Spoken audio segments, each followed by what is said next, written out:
అక్షర times TV news కి స్వాగతం।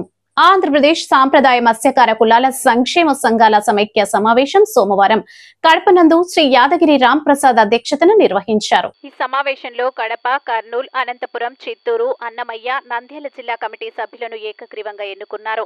ఈ సందర్భంగా నూతనంగా ఎన్నికైన కమిటీ సభ్యులు మాట్లాడుతూ మత్స్యకారులతో ఐకమత్యంగా సాగి తమ హక్కులను కాపాడుకుందామని తెలిపారు।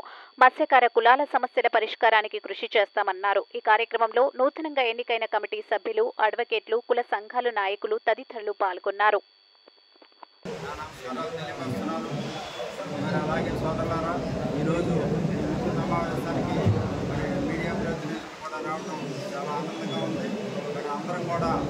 ఈ సమస్యలు ఏవైతే ఉన్నాయో ప్రతి జిల్లాలో కూడా కొన్ని సమస్యలు ఉంటాయి। ఈ కమిటీల ద్వారా ఈ సమస్యలను గుర్తించి మరి గౌరవైన ముఖ్యమంత్రి వర్యులకి ఈ సమస్యలు ఏంటనేది తెలియపరచడానికి ప్రతి జిల్లాలో కూడా మా సంఘం కమిటీలు ఏర్పాటు చేసుకుంటున్నాం।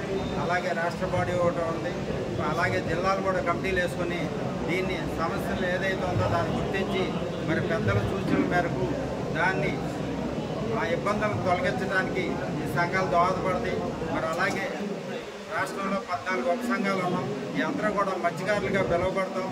ఒక్కొక్క ప్రాంతంలో ఒక్కొక్క సంఘంగా పిలువబడుతున్నాం। టోటల్గా వీళ్ళందరూ కూడా 14 ఉప కులాలు కూడా మత్స్యకారులుగా పిలువబడతాం।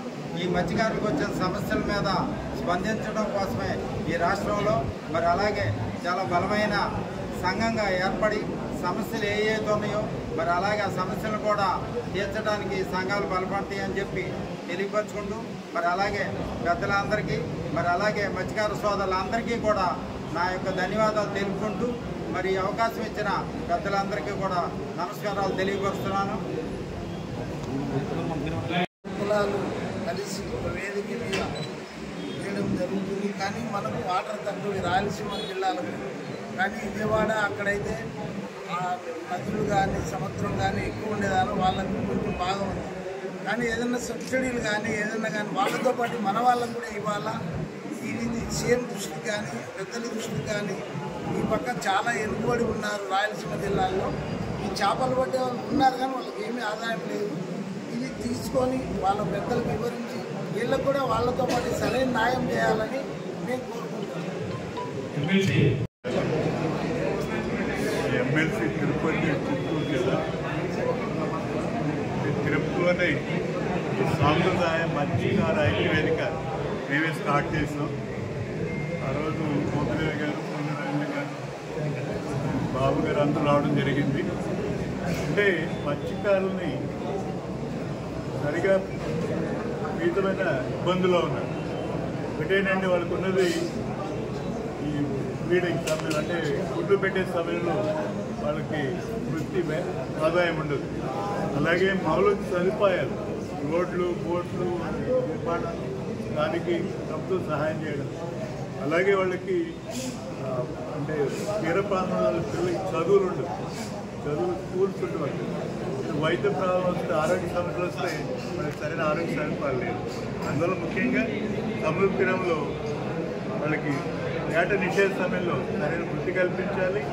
అలాగే ఇక్కడ వాళ్ళకి మౌలిక సదుపాయాలు, రోడ్లు అవన్నీ కల్పించాలి ఆ చేపల పంటలు అమ్ముకోవడానికి। అలాగే అక్కడ వైద్య పరిస్థితి, ఆరోగ్యాలు, విద్యా విషయాలకు కూడా దానికి అవసరం ఉంది। ఎందుకంటే ఇక్కడ పరిస్థితి అలాంటి సముద్రానికి వెళ్తే వేటకెళ్తే మేము తిరిగి వస్తానంటే వాళ్ళకి గ్యారెంటీ ఉంటుంది। అలాగే ఈరోజు అంటే సాంప్రదాయ మత్స్యకారుల ఐక్యవేదిక, దీంట్లో మత్స్యకారులు, వన్యకుల క్షత్రియులు, వన్యరెడ్లు, మల్లెరెడ్లు, అగ్నికుల క్షత్రియులు అందరూ కలిసి ఈ ఐక్యవేదిక ఏర్పడడం జరిగింది। దీనికి అన్ని సంఘాలు ఈరోజు నాయకులు, ఈరోజు తిరుమల రెడ్డి గారు, వన్యరెడ్డి సంఘ అధ్యక్షులు, అలాగే ఇద్దరు డైరెక్టర్లు, అలాగే అందరూ కలిసి ఈరోజు ఈ కార్యక్రమం చేయడం జరిగింది।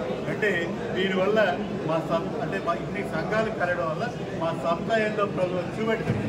ఎందుకంటే ఆ రోజు ఫిష్ ల్యాండ్స్ అన్ని ఆక్రమణ చేశారు, కానీ ఈరోజు ఆ పరిస్థితి లేదు। కాబట్టి మేము మత్స్యకారులకు కొంచెం ఆవశ్యకత ఉంది, దీనికోసం ఎంత మేము పోరాటం కలిసి అన్ని సంఘాలు కలిసి ఈరోజు డిమాండ్ చేస్తున్నాం। తప్పకుండా ప్రభుత్వాలు ఆవశ్యకత అని ఈరోజు డిమాండ్ జరుగుతుంది।